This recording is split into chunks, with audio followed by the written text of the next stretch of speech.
9 ಎಕರೆಯಲ್ಲಿ ವ್ಯಾಪಿಸಿರುವ ತಿಮ್ಮಮ್ಮ ಮರಿ ಮಾಮಿಡಿ ಎನ್ನುವ ಮರ ತಿಮ್ಮಮ್ಮ ಎನ್ನುವರಿಂದ ಸ್ಥಾಪಿಸಲ್ಪಟ್ಟಿದ್ದು ಗಿನ್ನಿಸ್ ದಾಖಲೆಯೂ ಆಗಿದೆ.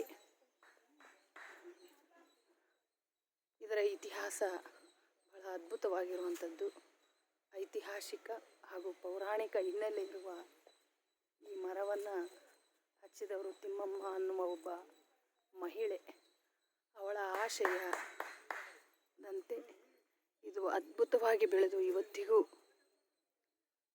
ರಾರಾಜಿಸ್ತಾ ಇದೆ. ಮುಖ್ಯವಾಗಿ ಇಲ್ಲಿ ಸಸ್ಯಾಹಾರಿಗಳು ಮಾತ್ರ ಪ್ರವೇಶಿಸಬೇಕು, ಮಾಂಸಾಹಾರ ತಿಂದವರು ಬರಬಾರದು ಅನ್ನೋ ಕೂಡ ಒಂದು ನಿಯಮ ವಿಧಿಸಲ್ಪಟ್ಟಿದೆ. ಬಹಳ ಅದ್ಭುತವಾದ ಸ್ಥಳ.